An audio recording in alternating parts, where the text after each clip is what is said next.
bismillaahi raxmaani raxiim waxaan oo wanaagsan daawadayaal ku soo dhawaada qodobada wararka ugu doorka roon ee janalka wararka Soomaalida. qodobada aan idiin haynana waxaa ka mid ah odayaasha beesha ceyr ee habar gidir oo go'aan culus ka soo saaray xiisada dowladda iyo ahlu sunna. dowladda Soomaaliya oo war cusub ka soo saartay dacwadda badda ee maxkamadda ICJ ka bilaabanaysa bisha Sebtembar. khayra oo wada qorshe cusub oo ay dowladda kula wareegaysa guud ahaan magaalooyinka Gurceel iyo Dhuusamareeb. sargaal sare oo ka tirsanaa Al-Shabaab oo guri ku yaala magaalada Muqdisho laga soo qabtay. Somaliland iyo Puntland oo mar kale ku dagaalamaya gobolka Sool iyo sidoo kale barakac ka bilowda deegaano cusub iyo dowlad faqiir oo iska diida malaayiin dollar oo uu caalamku ugu deeqay. intaasi waxay ahaayeen daawadayaal qodobada wararka ugu doorka roonaa. markana waxaad ku soo dhawaataan warkii oo faahfaahsan. kulan ay isugu yimaadeen odayaasha dhaqanka ee beesha degta Gurceel iyo Dhuusamareeb ayaa lagu soo gabagabeeyay magaalada Dhuusamareeb, waxaana kulanka intiisa badan looga hadlay sidii go'aan midaysan ay beesha ugu qaadan lahayd xiisada ka taagan magaalada Dhuusamareeb. sidoo kale kulanka ayaa aad looga hadlay sidii xal waara looga gaari lahaa xiisada siyaasadeed ee ka dhex taagan ahlu sunna iyo dowladda federaalka ee Soomaaliya. odayaasha dhaqanka ee beesha ceyr ayaa carabka ku adkeeyay inaan la aqbali karin in dagaal uu ka dhaco magaalada Dhuusamareeb, iyagoo ku dhaartay inay dhexdhexaad ka noqon doonaan siyaasadaha cakiran ee ahlu sunna iyo dowladda u dhaxeeya. sidoo kale odayaasha ayaa iska soo xulay guddi ka kooban 11 xubnood kuwaasoo wada xaajood u furi doona ahlu sunna iyo dowladda federaalka ee Soomaaliya si ay ahlu sunna iyo dowladda go'aan mudaysan ugu gaaraan arrimaha ay isku haystaan iyo qodobadii ay horey ugu heshiiyeen. sidoo kale odayaasha dhaqanka ee 11 xubnood ee la xulay ayaa ka shaqeyn doona sidii la isku soo dhaweyn lahaa aragtiyada kala duwan ee ahlu sunna iyo dowladda federaalka ee Soomaaliya. odayaasha dhaqanka sidoo kale waxay xuseen inay u kuurgali doonaan cidda dhankeeda ka fulin la'da heshiiska isla markaana ay cadaadis ku saarayaan si heshiiskaasi uu u dhaqan galo. waxayna labada dhinac ugu baaqeen inay xal waara ka gaaraan khilaafka u dhaxeeya, balse aysan wanaagsaneyn in dagaal uu ka qarxo magaalada Dhuusamareeb sida ay sheegeen. gabagabada kulanka go'aano ay soo saareen odayaasha dhaqanka ayaa waxaa ka mid ahaa in ahlu sunna ay dhibaatada ka joojiso magaalada iyo in dowladda federaalka ee Soomaaliya ay tanaasul fara badan ka sameyso arrimaha la isku haysto. dowladda federaalka ee Soomaaliya ayaa wada qorshe ay ku qabsanayso magaalada Dhuusamareeb, taas oo ay ku aaminsan tahay inay ka caawin karto inay gacanta ku dhigto inta badan deegaanada Galmudug. ila wareejo lagu kalsoon yahay ayaa inoo xaqiijiyay in ciidamada tirada badan ee lagu daabulayo magaalada Dhuusamareeb ujeedka ay dowladdu ka leedahay inay tahay in awoodda ahlu sunna meesha looga saaro. dowladda ayaa dhowrkii maalmood ee u dambeysay ciidamo u daabushay magaalada Dhuusamareeb, waxaana ugu dambeeyay ciidamo shalay gaaray magaaladaas oo watay hub noocyadiisa kala duwan iyo sidoo kale gaadiid dagaal. sidoo kale qaar ka mid ah ciidamadii ahlu sunna ee dowladda ku biiray ayaa iyaguna ka tanaasulay fikirka ahlu sunna, waxayna ku biireen dowladda federaalka ee Soomaaliya. qaarkood waxaa loo soo qaaday magaalada Muqdisho si tababar ay ugu qaataan. ahlu sunna ayaa si sahlan ugu tanaasuli doonta gacan ku haynta magaalada Dhuusamareeb, ha yeeshee dowladda ayaa lagu soo waramayaa inay ka go'an tahay inay qabsato guud ahaan magaalada, waxaana suuragal ah in dagaal dhiig badan uu ku daato in uu ka qarxo magaalada Dhuusamareeb maadaama ahlu sunna ay duleedka magaalada qorshooyin ka soo degayaan. qorshaha dowladda ayaa sidoo kale ah in qayb ka mid ah magaalada Cadaade iyo Gaalkacyo inta badan dowladda federaalka ee Soomaaliya ay gacanta ku dhigto. inkastoo labada beel ee halkaasi dega iyo siyaasiyiintooda iyo xildhibaanada in siyaasad ahaan ay ka soo horjeedaan dowladda, waa siyaasiyiinta iyo xildhibaanada ka soo jeeda magaalooyinka Cadaado iyo Gaalkacyo. magaalada Cadaado waxaa gacanta ku haya ciidamo ka amar qaata taliyaha ciidanka booliska gobolka Banaadir Saadaq John oo muddo deegaankaas ka soo shaqeeyay. magaalada Gaalkacyo waxaa awood ku leh ciidamada danab oo hoostaga dowladda federaalka ee Soomaaliya. dowladda ayaa rumaysan in haddii sidoo kale ay xaqiijiso in ciidamada maamulaya Dhuusamareeb inay noqdaan kuweeda, ay xaqiijin karto inay gacanta ku wada dhigto dhammaan deegaanada Galmudug, gaar ahaan magaalooyinka Gaalkacyo, Cadaado, Gurceel iyo Dhuusamareeb.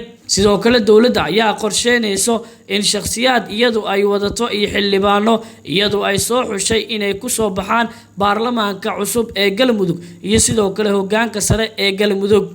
si kastaba qorshaha dowladda federaalka ee Soomaaliya dad fara badan ayaa ka digaya in dagaal sokeeyo uu ka qarxo deegaanada Galmudug maadaama dowladda federaalka ee Soomaaliya ay awood adeegsanayso. ciidamada ammaanka ayaa xalay gacanta ku soo dhigay sargaal ka tirsanaa Al-Shabaab oo ku sugnaa qaybo ka mid ah gobolka Banaadir. sargaalka ayaa laga soo qabtay xaafad ka mid ah degmada Hiliwaa ee gobolka Banaadir. sida ay sheegeen saraakiisha hay'adaha ammaanka, ninkaas ayaa laga soo qabtay guri ku yaala xaafadda suuqa xoolaha ee degmada Hiliwaa. ma la shaacin magaca rasmiga ah ee ninkaas, balse hay'adaha ammaanku waxay tilmaameen in uu ka tirsanaa qaybta amniyaadka ee Al-Shabaab, sidoo kalena uu ahaa sargaal muhiim u ah Al-Shabaab oo dilal qorsheysan dhowr jeer ka geysta magaalada Muqdisho. sidoo kale warbixintu waxay intaasi ku dareysaa in sargaalka hadda lagu hayo baaritaan dheeraad ah, isla markaana hay'adaha ammaanka ay dib ka soo sheegi doonaan magaca iyo hawsha uu Al-Shabaab u qaban jiray sargaalkan. muddooyinkii dambe ciidamada dowladda federaalka ee Soomaaliya ayaa xoojiyay howlgallada amniga lagu xaqiijinayo oo ay xilliyada habeenkii ah ka sameynayaan xaafadaha magaalada Muqdisho. inta badan dagaalyahanada Al-Shabaab ayaa inta badan dilal qorsheysan ka fuliya gudaha caasimadda. xeer ilaaliyaha qaranka Axmed Cali Daahir ayaa sheegay in maxkamadda caalamiga ah ee ICJ ay ka bilaaban doonto 9 bisha soo socota ee Sebtembar dhageysiga wareegga koowaad ee dacwadda badda ee ka dhex taagan Soomaaliya iyo Kenya. waxa uu sheegay xeer ilaaliyaha qaranka in dowladda federaalka ee Soomaaliya ay rajo wanaagsan ka qabto in ay ku guuleysato dacwadda badda ee kala dhaxaysa Kenya. waxa uu xusay in mid walba 2 maalmood la dhageysan doono waa Soomaaliya iyo Kenya, kadibna maxkamadda ay ku dhawaaqi doonto xukunka rasmiga ah ee ah cidda iska leh badda lagu muransan yahay. dacwadan la xiriirta muranka dhanka badda ee u dhaxeeya Soomaaliya iyo Kenya ayaa soo jiitamaysa in ka badan 10 sano, balse dowladii madaxweynihii hore ee Soomaaliya Xasan Sheekh Maxamuud ayaa bishii Julaay ee 2016 waxay maxkamadda ICJ geysay kiis ka dhana dowladda Kenya oo ay ku doonayso in dowladda Kenya ay ku maquuniso awoodda dowladda federaalka ee Soomaaliya iyo lahaanshiyaha biyaha badda Soomaaliya. dowladda Soomaaliya ayaa xilligaas iska diiday inay wada hadal ka gasho arrimahan. Soomaaliya waxay doonaysaa in cabirka xadka badda si toos ah loola dhiriiriyo xadka dhulka, halka Kenya ay doonayso in la weeciyo. baaxadda uu ku fadhiyo badda lagu muransan yahay ayaa waxaa lagu sheegay inuu gaarayo baaxad aad u weyn oo isku wareeg ah. wararka naga soo gaaraya gobolka Sanaag ayaa sheegaya in xiisad u dhaxeysa maamulada Somaliland iyo Puntland ay ka taagan tahay deegaano ka tirsan gobolkaasi.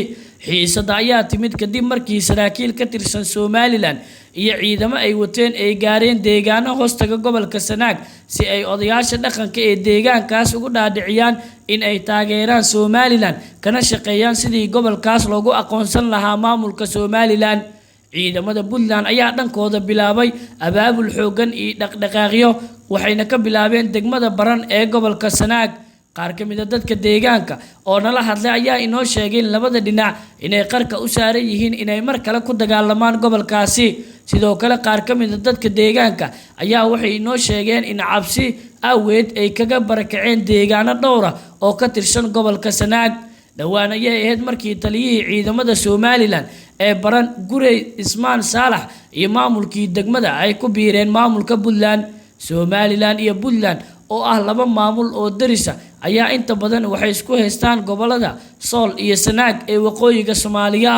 labada maamul ayaa horay ugu dagaalamay deegaano ka tirsan goboladaasi, waxaana ku dhintay dad aad u fara badan. sidoo kale dagaaladaas waxaa ku barakacay dad kale oo ka tirsan labada dhinac. ugu dambeynna taliyaha cusub ee ciidanka xoogga dalka Soomaaliya Generaal Odawaye Yuusuf Raage oo khudbad ka jeedinaya munaasabad uu xilka kula wareegaya ayaa waxa uu sheegay inuu xoogga saari doono dagaalka ka dhana Al-Shabaab. taliyaha ayaa waxa uu sheegay inuu laba jabaari doono howlgallada ka dhanka ah Al-Shabaab ee ka soconaya deegaano iyo degmooyin ka tirsan labada shabeelle. waxa uu sheegay in qorshihiisa ugu horeeya inuu yahay sidii Al-Shabaab looga saari lahaa Shabeellaha Dhexe iyo Shabeellaha Hoose.